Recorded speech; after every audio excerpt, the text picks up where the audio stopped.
नमस्कार, खास बुलेटिन में आपका स्वागत है और मैं हूं आपके साथ सुमन पाल। टिहरी गढ़वाल में ही THDC द्वारा आयोजित इंटरनेशनल प्रेसिडेंट कप 2025 और चौथे टिहरी वाटर स्पोर्ट्स कप 2025 के समापन समारोह में पहुंचे सीएम पुष्कर सिंह धामी। और इसके साथ ही सीएम धामी ने अपने संबोधन में कहा है कि उत्तराखंड तेजी से वाटर एडवेंचर और साहसिक पर्यटन का वैश्विक केंद्र बना है। और इसके साथ ही बताया है कि टिहरी झील वाटर स्पोर्ट्स का बड़ा हब बन चुकी है और जिससे युवाओं के लिए पर्यटन आधारित रोजगार के नए अवसर खुले हैं। इंफ्रास्ट्रक्चर में ही तेजी से सुधार के कारण पर्यटन सेक्टर मजबूत हुआ है और पिछले 4 साल में ही प्रदेश का पर्यटन ग्राफ लगातार बढ़ा है।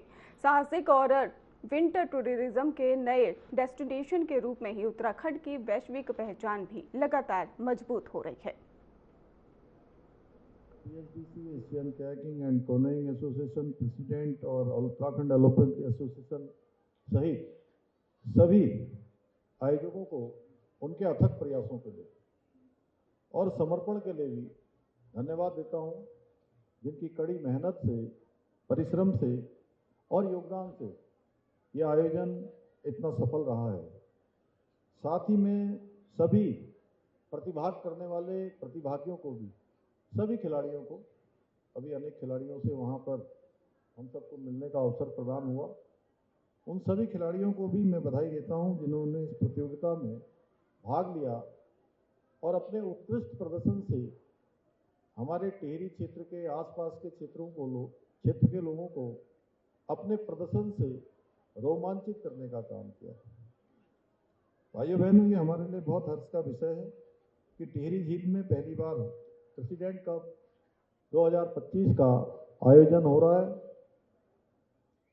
और इसमें जैसा बताया गया 22 देशों के 300 से भी अधिक खिलाड़ी यहाँ पर भाग ले रहे हैं। इसके साथ ही चौथी बार इस विशाल टिहरी झील में राष्ट्रीय स्तर की वाटर स्पोर्ट्स प्रतियोगिता सफलतापूर्वक संपन्न हुई है। नेशनल गेम्स की भी प्रतियोगिता यहाँ पर संपन्न हुई थी, आप सबको पता है। भाइयों बहनों, मेरा शुरू से मानना रहा है कि टिहरी झील ऊर्जा उत्पादन और जल प्रबंधन की दृष्टि से ही नहीं, बल्कि पर्यटन की दृष्टि से और साहसिक खेलों के आयोजन की दृष्टि से भी हमारे प्रदेश के लिए अत्यंत ही महत्वपूर्ण है। यहाँ की आर्थिकी के लिए, यहाँ के व्यापार के लिए, अन्य जो हमारे काम धंधे हैं, उन सभी के लिए भी अत्यंत महत्वपूर्ण है। जो टिहरी झील कभी सिर्फ एक बाढ़ परियोजना के रूप में देखी जाती थी, आज वही टिहरी झील पर्यटन, साहसिक खेलों और स्थानीय आजीविका के लिए भी नए अवसरों का सबसे बड़ा एक केंद्र बन गई है। आने वाले समय में इसको और विस्तार रूप लेना है। अभी मैं देख रहा था, एक मुझे किशोर उपाध्याय जी ने एक पत्र दिया है, उस पत्र में कुछ सुझाव दिए हैं। सच में यहाँ पर कुछ ऐसा महोत्सव जैसा कोई बड़ा आयोजन करवा के इसको हम लोग राष्ट्रीय और अंतर्राष्ट्रीय स्तर पर ले जाने का भी आगे हम लोग प्रयास करेंगे इसके माध्यम से। और हमारा ये प्रयास रहा है कि यहाँ समय समय पर इस प्रकार के कार्यक्रम आयोजित होते रहे, जिससे साहसिक खेलों को बढ़ावा मिलता रहे, बल्कि इस क्षेत्र में पर्यटन गतिविधियों को भी और विस्तार मिले और बल मिले और हमारे प्रतिभागियों को यहाँ पर अपने प्रतिभाओं का प्रदर्शन का अवसर मिले, साथ ही यहाँ के लोगों को काम भी मिले। भाइयों बहनों, खेल न केवल हमारे युवाओं के शारीरिक और मानसिक विकास के लिए बहुत महत्वपूर्ण है, बल्कि खेलों के माध्यम से जो जीवन में सीखने को मिलता है, अनुशासन है, टीम वर्क है, संघर्षशीलता है और लगातार टीम स्पिरिट, ऐसे गुणों का विकास खेलों के माध्यम से होता है। इसी को देखते हुए आदरणीय प्रधानमंत्री जी ने अपने प्रधानमंत्री बनने के बाद अनेक जो खेलों के क्षेत्र में नवाचारों को प्रारंभ किया, नए निर्णय लिए और खेलो इंडिया, फिट इंडिया जैसे कार्यक्रमों के माध्यम से देश में खेल संस्कृति को प्रोत्साहित करने का काम किया। आज आदरणीय प्रधानमंत्री जी के कुशल नेतृत्व में भारत खेलों के क्षेत्र में नई ऊंचाइयों को छू रहा है और वैश्विक मंचों पर खेलों के क्षेत्र में भी एक नई शक्ति के रूप में उभर रहा है। अब दुनिया का कोई ऐसा खेल का मैदान नहीं है जहां भारत के खिलाड़ी भारत का तिरंगा शान से न लहराते हैं। अपने खेलों का उत्कृष्ट प्रदर्शन न करते हों। खेलों को लेकर पहले देश में इस तरह का माहौल था कि लोग कहते थे कि 140 करोड़ जनसंख्या का देश, खेलों के प्रदर्शन में कोई उपलब्धि नहीं बल्कि शून्यता रहती है। परंतु आज आदरणीय मोदी जी के नेतृत्व में इस धारणा को बदल के रख दिया है। किसी देश में खेलों का इकोसिस्टम कितना बेहतर है, कैसे खेलों का इकोसिस्टम काम कर रहा है, वो इस बात से पता लगता है कि ओलंपिक में देश की तरफ से क्वालिफाई करने वाले खिलाड़ियों की संख्या कितनी अधिक है। 2012 में लंदन में हुए ओलंपिक के लिए भारत के 83 एथलीट क्वालिफाई हुए थे, लेकिन मोदी सरकार के रहते हुए ओलंपिक रियो जेनेरियो में 2016, टोक्यो 2020 ओलंपिक और पेरिस 2024 ओलंपिक के लिए क्रमशः 117, 126 और 117 खिलाड़ियों ने क्वालिफाई किया। आदरणीय प्रधानमंत्री जी के दिशा निर्देशन में, उनके ठोस प्रयासों का नतीजा है कि भारत ने 2023 में चीन में संपन्न हुए एशियाई खेलों में भी रिकॉर्ड 107 पदक जीते। आज आदरणीय प्रधानमंत्री जी के मार्गदर्शन में नए जोश के साथ भारत 2030 में अहमदाबाद में कॉमनवेल्थ गेम्स की मेजबानी करने जा रहा है, जो हमारे देश के लिए एक बहुत बड़ी उपलब्धि है। आदरणीय मोदी जी का खेलों के प्रति प्रेम का अंदाजा इसी बात से लगाया जा सकता है कि उनके नेतृत्व में आज खेलों का बजट पहले के मुकाबले 1 गुना नहीं, 2 गुना नहीं, बल्कि 3 गुना बढ़ गया है। भाइयों बहनों, इसी वर्ष हमको भी एक बड़े आयोजन का अवसर मिला, राष्ट्रीय खेल प्रतियोगिताओं के आयोजन का अवसर मिला। हमने उसकी मेजबानी करी और हमारे राज्य के अंदर 38वें राष्ट्रीय खेलों का भव्य एवं सफल आयोजन उत्तराखंड को देवभूमि के साथ साथ खेल भूमि के रूप में भी स्थापित करने का उस हमारे राष्ट्रीय खेलों ने मार्ग प्रशस्त किया। और इस बार के राष्ट्रीय खेलों में हमारे खिलाड़ियों ने बहुत ऐतिहासिक उपलब्धि हासिल की। 103 पदक जीतकर पहली बार राष्ट्रीय खेलों में 7वां स्थान बनाकर इतिहास रचने का काम किया। और इसी से प्रेरित होकर हमने राज्य के अंदर हमारे खिलाड़ियों को और अधिक अवसर मिले, उनको अच्छा प्रशिक्षण मिले। उसके लिए राज्य में विश्वस्तरीय स्पोर्ट्स इंफ्रास्ट्रक्चर विकसित करने का प्रयास किया है। इसी का परिणाम है कि आज उत्तराखंड में राष्ट्रीय स्तर की ही नहीं बल्कि अंतर्राष्ट्रीय स्तर की खेल प्रतियोगिताओं के आयोजन को करवाने में भी आज हमारा राज्य सक्षम बन चुका है। अब राष्ट्रीय नहीं बल्कि अंतर्राष्ट्रीय स्तर की प्रतियोगिताएं भी हमारे राज्य के अंदर आयोजित हो रही हैं। अभी हाल ही में देखा होगा आपने, स्पोर्ट्स स्टेडियम देहरादून में जो आइस रिंक है उसमें अंतर्राष्ट्रीय स्तर की प्रतियोगिता आयोजित की गई, जो न केवल हमारे राज्य के लिए गौरव का विषय है बल्कि भारत में शीतकालीन खेलों के एक नए युग का सूत्रपात करने में भी मील का पत्थर सिद्ध हुई है। यही नहीं, हमारी सरकार ने राज्य में स्पोर्ट्स लीगेसी प्लान भी लागू करना का प्रयास किया है और इसका जल्दी ही हम लागू करने जा रहे हैं, जिसके अंतर्गत प्रदेश के 8 शहरों में 23 खेल अकादमियों की स्थापना की जाएगी और इन अकादमियों में 920 विश्व स्तरीय एथलीट और 1000 अन्य खिलाड़ी उच्च स्तर का प्रशिक्षण प्राप्त कर सकेंगे। इतना ही नहीं, हम जल्दी प्रथम खेल विश्वविद्यालय, महिला स्पोर्ट्स कॉलेज स्थापित करने के अपने संकल्प को भी साकार करने की दिशा में तेजी से काम कर रहे हैं। भाइयों बहनों, प्रदेश में खेलों के समग्र विकास और खिलाड़ियों को प्रोत्साहित करने के उद्देश्य से हमने प्रदेश के अंदर नई खेल नीति भी लागू की है। नई खेल नीति के अंतर्गत राष्ट्रीय और अंतर्राष्ट्रीय स्तर पर पदक विजेताओं को सरकारी नौकरी की सुविधा दी जा रही है। यानी कि अब अच्छा प्रदर्शन अगर खेलों में करेंगे तो निश्चित रूप से उनके कैरियर का भी संपूर्ण ध्यान इस नई खेल नीति में किया गया है। चलिए रुक करते हैं अगली खबर की ओर, जहां पर उत्तराखंड के मुख्यमंत्री पुष्कर सिंह धामी ने एक्स प्लेटफॉर्म पर प्रधानमंत्री नरेंद्र मोदी के मन की बात में किए गए उल्लेख पर प्रदेशवासियों की ओर से आभार जताया है। आपको बता दें कि सीएम धामी ने कहा है कि प्रधानमंत्री ने मन की बात में उत्तराखंड के ही विंटर टूरिज्म और साहसिक खेलों और इसके साथ ही वेडिंग डेस्टिनेशन और राज्य में तेजी से बढ़ रही पर्यटन संभावनाओं पर विशेष स्नेह प्रकट किया है। प्रधानमंत्री के अनुसार ही आदि कैलाश में जहां 3 साल पहले सिर्फ 2000 पर्यटक पहुंचते थे, अब वहीं पर संख्या 30,000 तक पहुंच चुकी है। सीएम धामी ने कहा है कि पीएम के विचार देवभूमि के पर्यटन क्षेत्र को नई दिशा देने वाले हैं।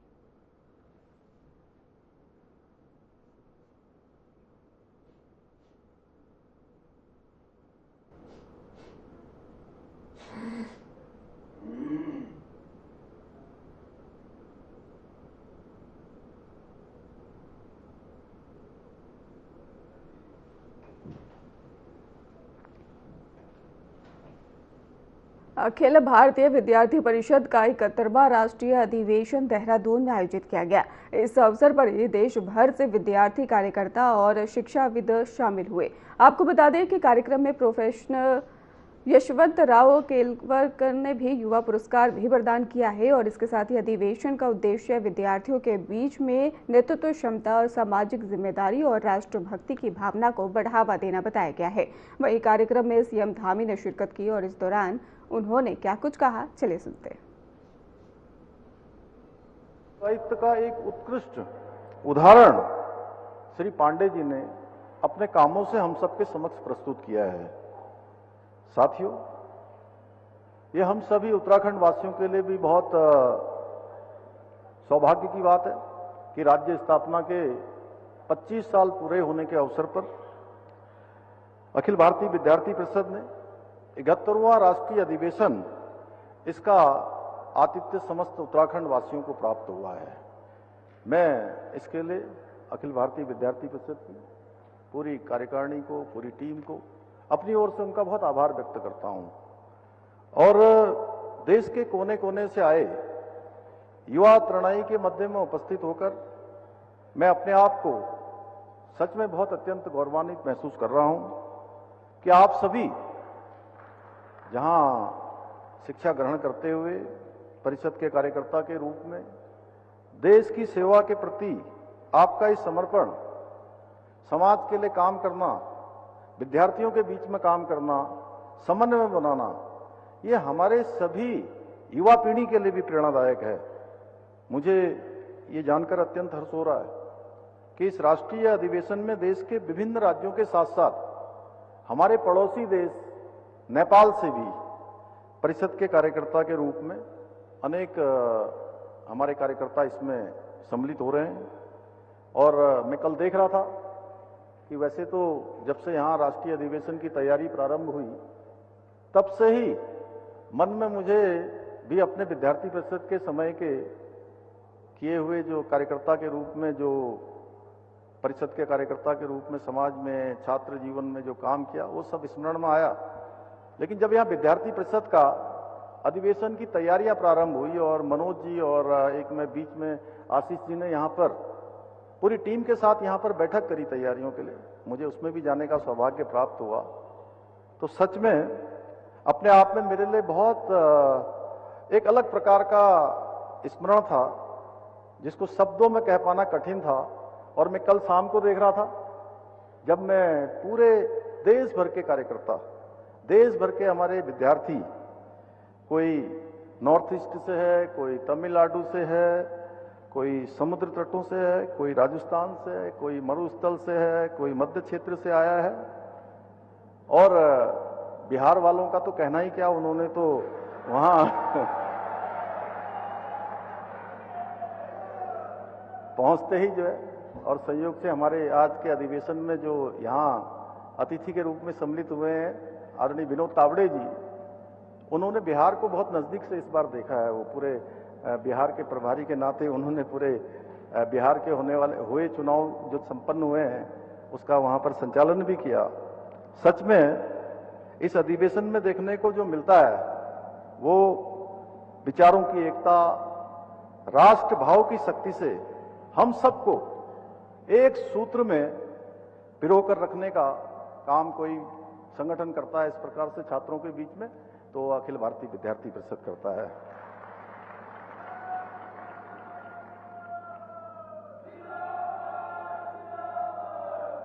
और कल जब आप सब लोग मिल रहे थे तो ऐसा अधिवेशन जिसमें हम लोगों ने भी कई सारी ऐसी शोभा यात्रा में भाग लिया, उन सबका मुझे स्मरण हो रहा था।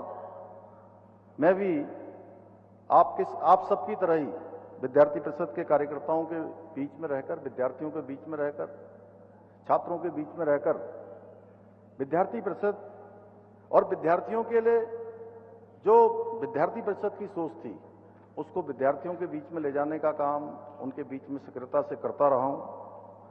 और उन अनुभवों ने न केवल सच में बहुत कुछ सीखने का जो अवसर है, आज जो मैं प्रदेश के अंदर, समाज के अंदर, राजनीतिक क्षेत्र में, सामाजिक क्षेत्र में योगदान दे पा रहा हूं, तो उसमें एक बहुत बड़ा अगर किसी का प्रभाव मेरे अंदर है तो विद्यार्थी परिषद के कार्यकर्ता के रूप में काम करने का अनुभव है। और आज भी जो मूल्य और आदर्श मेरे जीवन के आदर्शशिला की तरह हैं, जो मुझे प्रतिदिन अनुशासन के साथ साथ सेवा पथ पर बढ़ने के लिए प्रेरित करते हैं, वो अखिल भारतीय विद्यार्थी परिषद ही है, जिस संगठन ने सच में सबसे पहले हमें समाज के बीच में काम कैसे किया जाता है ये शिक्षा देने का काम किया, संस्कार देने के काम किए। अखिल भारतीय विद्यार्थी परिषद का ये राष्ट्रीय अधिवेशन कोई एक सामान्य अधिवेशन नहीं है, बल्कि राष्ट्र निर्माण का एक पवित्र यज्ञ है। और इस पवित्र यज्ञ के प्रति समर्पित हमारे पूरे देश भर के आए हुए युवाओं का एक महासंगम है। मुझे पूरा विश्वास है कि इस मंच से निकलने वाले विचार, संकल्प राष्ट्र निर्माण की दिशा में मील का पत्थर साबित होंगे और देश के विकास और सामाजिक प्रगति को नई दिशा देने में बहुत महत्वपूर्ण भूमिका निभाएंगे। साथियों, ये वर्ष हमारे मातृ संगठन राष्ट्रीय स्वयंसेवक संघ की स्थापना का ये शताब्दी वर्ष भी है। और राष्ट्रीय स्वयंसेवक संघ ने 100 वर्षों की जो तपोमय यात्रा है उसके माध्यम से भारत में सांस्कृतिक पुनर्जागरण, सामाजिक समरसता, राष्ट्र गौरव और राष्ट्रनिष्ठ सेवा की ऐसी दिव्य धारा प्रवाहित की, जिसने देश के कोने कोने में राष्ट्रीय चेतना की अखंड ज्योति को प्रज्वलित करने का काम किया है। और संघ की दिव्य धारा से ही 1949 में अखिल भारतीय विद्यार्थी परिषद का निर्माण हुआ, अखिल भारतीय विद्यार्थी परिषद की स्थापना हुई।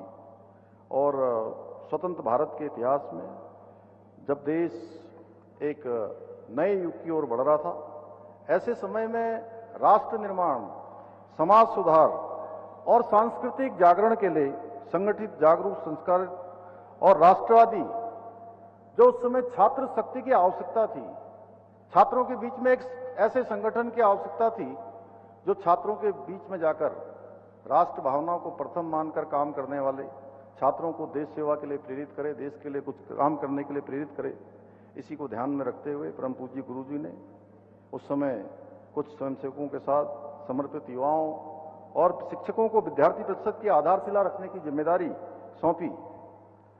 और श्रद्धेय बलराव माधोक जी, प्रोफेसर यशवंतराव केलकर जी, ज्ञानशील एकता के त्रिदेव सिद्धांत को अपनाकर विद्यार्थी परिषद को एक संगठित राष्ट्रवादी चरित्रवान छात्र शक्ति के रूप में स्थापित करने में अपनी बहुत महत्वपूर्ण भूमिका निभाई।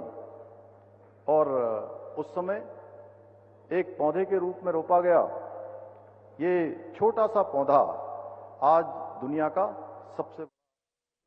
मुख्यमंत्री पुष्कर सिंह धामी ने पेराई सत्र 2025 और 26 के लिए राज्य की मिलों द्वारा क्रय किए जाने वाले गन्ने के राज्य प्रमाणित मूल्य के उल्लेखनीय वृद्धि को मंजूरी दे दी है।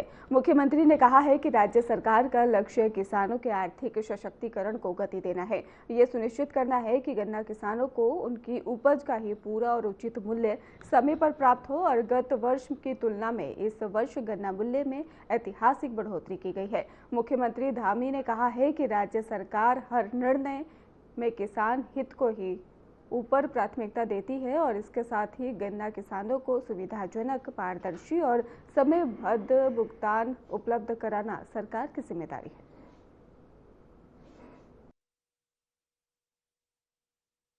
30 रुपए बढ़ाए उसके लिए सरकार का भी धन्यवाद, लेकिन गन्ने की फसल आउटपुट निकाल के नहीं देगी इस रेट में।